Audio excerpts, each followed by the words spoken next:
Hi guys, welcome back to my channel. Today's video, I want to talk to you guys about how I encourage block play, and also I want to review a toy that was recently sent to me that I'm really excited about.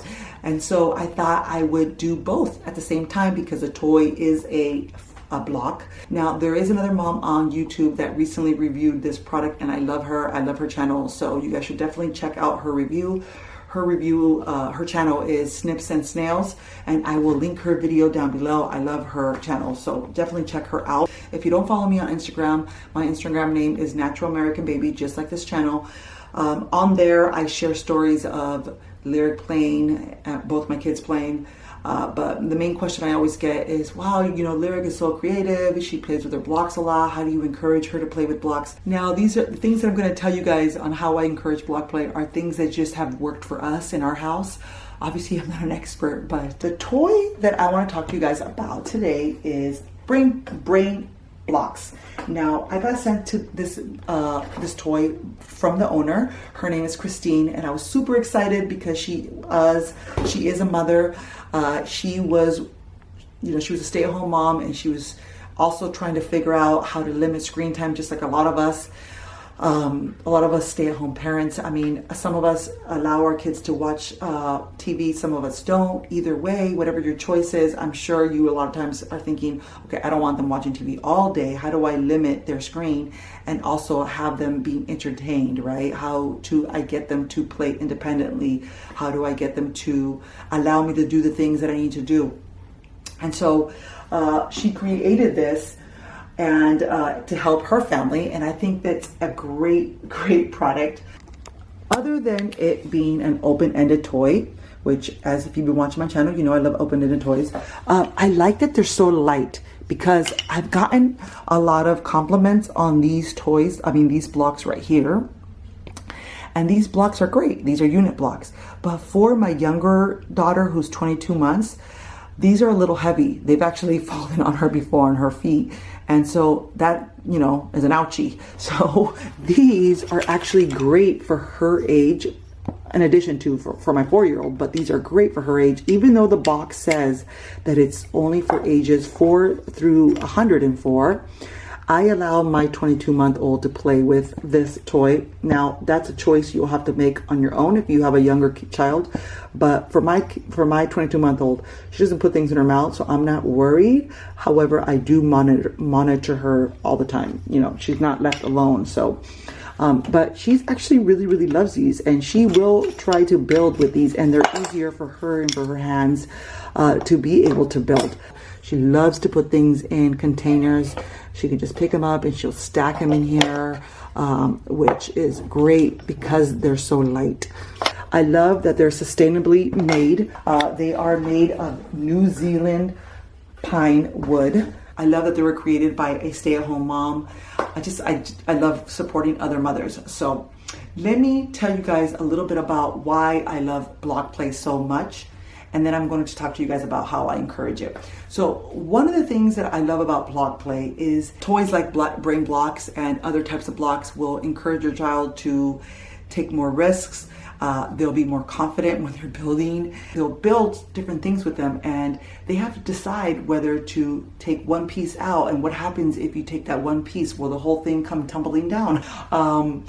So that's something that, you know, I love. And then another thing I really like about it is that it teaches spatial reasoning. It's great for cooperative play. Both my girls will play together, building different things.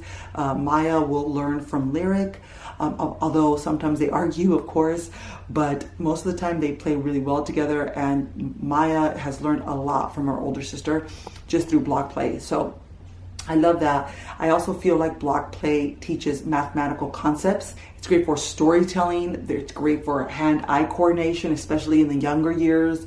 Like Maya, she's gotten really good at putting blocks together. Yeah, I mean, there's so many different things that I can talk about when it comes to block play. I think that all children should have some type of blocks. And you should encourage it in your home, in my opinion, obviously. You'll see developmental stages of block play when they're younger. Like, you know, a lot of times they'll just pick up blocks and they'll just put them like this. That's all really they know how to do, right? Or they'll put them in boxes, or they'll put them in a little bag and they'll carry them, or they'll put them in their little stroller and push them around. And so that's usually what you see when they're really young. And the good thing about these is that they can do that with these because they're so they're light.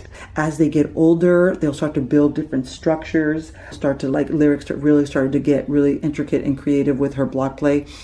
She was pretty good at when she was even younger than that, but still, like for some children, you'll really start to notice a big difference.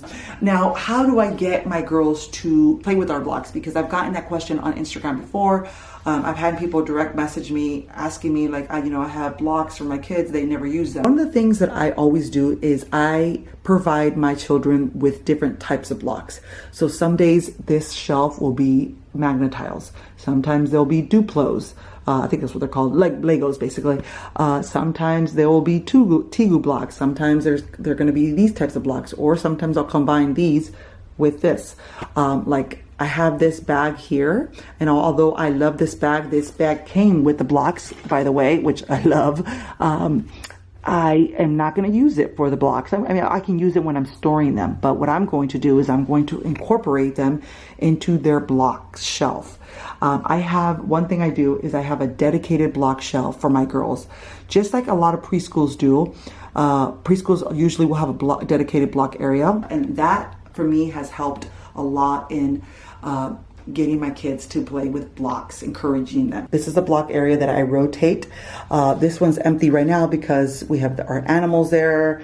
Some of the things that Lyric was using here earlier playing with usually go there, but that's one thing that I can recommend. The next thing I do to encourage block play is I always provide my girls with loose parts. And I've talked about this a lot of times, I feel like a lot, but I am big about loose parts. Loose parts to me extend your child's block play.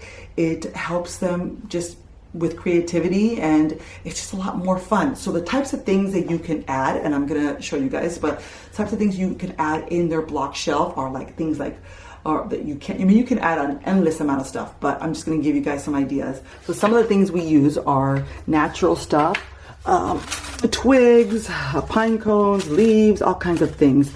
We will add things like this that Lyric uses a lot.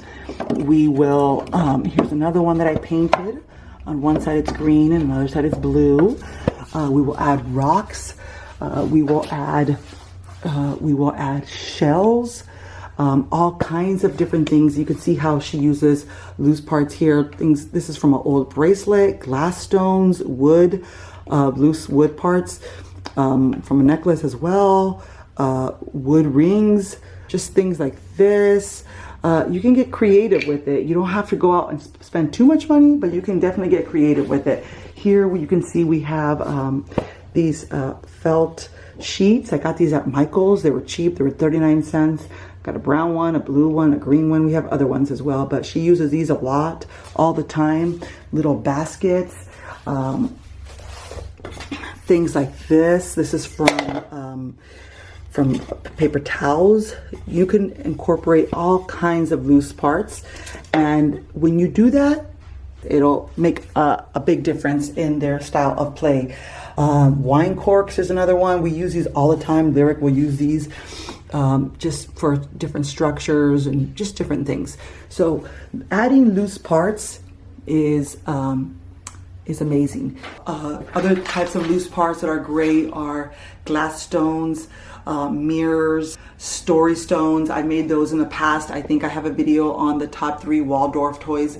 I will link that down below where I show you guys some story stones that I've made. I set up invitations to create or invitations to play, usually at night when they're sleeping.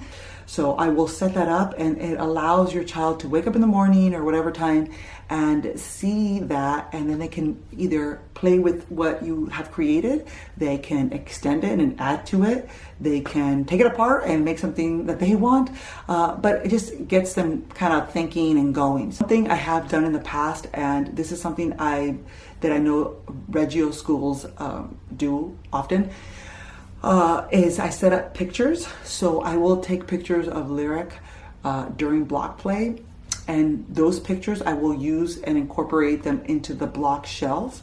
And the reason I do that is because what I've noticed is it helps with her, like, just seeing a memory, and she gets excited about it. But then in addition, she will be like, oh, I can make something even bigger than that, you know, and so she'll take a risk and she'll try something new. One thing I have done in the past as well that I want to mention that I haven't heard too many people talk about, but I think it's definitely a plus, is incorporating art into your Blox shelf. Sometimes I will incorporate the art materials that she's already created, and she'll start using them into her block play. Or sometimes I'll just put paper and crayons in the Blox shelf, and she will build something and draw it. So you can, you know, get creative, add pictures of different structures in addition to the structures that they've built, but like just pictures of different buildings and different things like that. You will start to notice that their block play will start to become more and more intricate over time. They just become really creative in what they imagine and what they create. You sitting next to them, playing with them, letting them lead the play, letting them get creative will definitely help. You know, being there, being present will help and encourage block play. If your kids aren't playing with their blocks, don't expect to just sit them there, just tell them to sit down and just play, and then you walk away. It's probably not going to work. Don't expect like 1 hour of independent play if your child never plays independently. You know, got to be realistic. Maybe it's only 5 minutes today, maybe it's 10 minutes next week, you know, but slowly but surely it will encourage creative play. It will encourage independent play.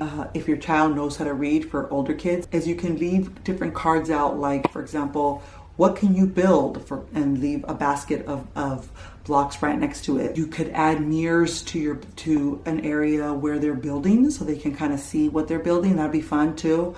I also always add animals to their block shelf, different kinds of people, like peg dolls. You can add different little figurines, like people like this.